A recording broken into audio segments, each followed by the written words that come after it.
I had read an article that talked about how gratitude journals actually have a physical benefit to them. That they did a study where they gave people who had type 2 diabetes gratitude journals, and then they had people who didn't have the gratitude journal, and they studied them over a period of time, and there was a significant effect of the gratitude journal on the level of their blood sugar levels for the people who had been gratitude journaling versus people who hadn't, and significant mental health.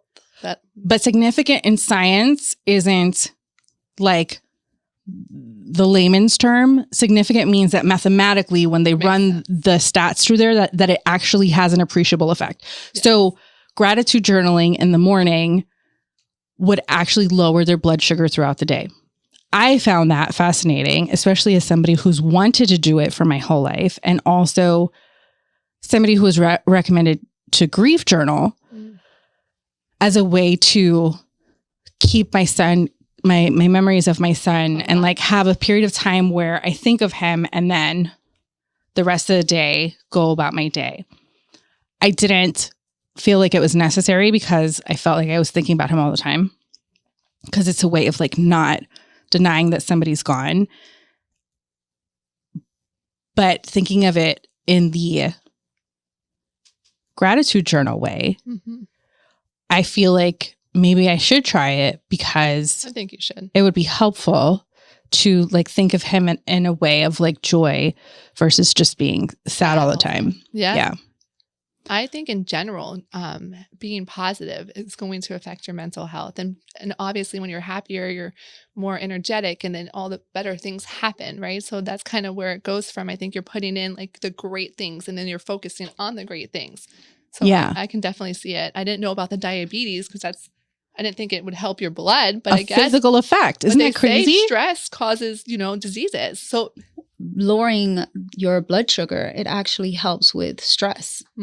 So it all kind of comes together. It ties together. So yeah, practicing. It's very woo-woo, like crunchy granola, like keep a gratitude journal, but it actually has a positive effect on your physical health. And I'm someone that has been practicing gratitude and keeping a gratitude journal for years. Oh, I'm so jealous. Yes, that's one of the things that I implemented. You're consistent? I'm consistent. I love it. I am very consistent. And I started with just regular composition books. But I started the 5-minute journal last year, I believe in January.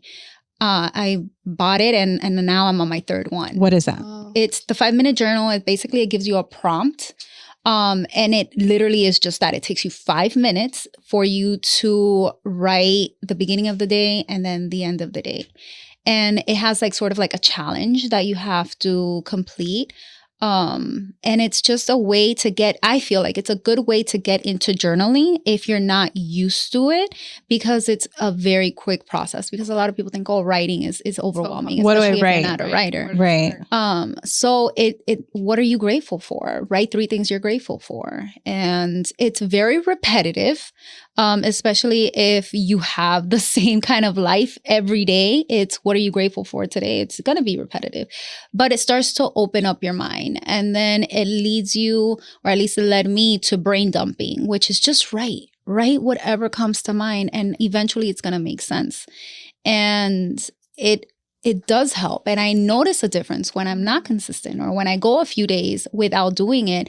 My mind feels cluttered because all of those thoughts have nowhere to go. So they keep circulating and recycling. And it's like once it's out on paper, you got it out. Yeah. Breathe it. Yeah. So I feel like it does help me mentally. And I've learned that it helps me physically because it helps with my stress.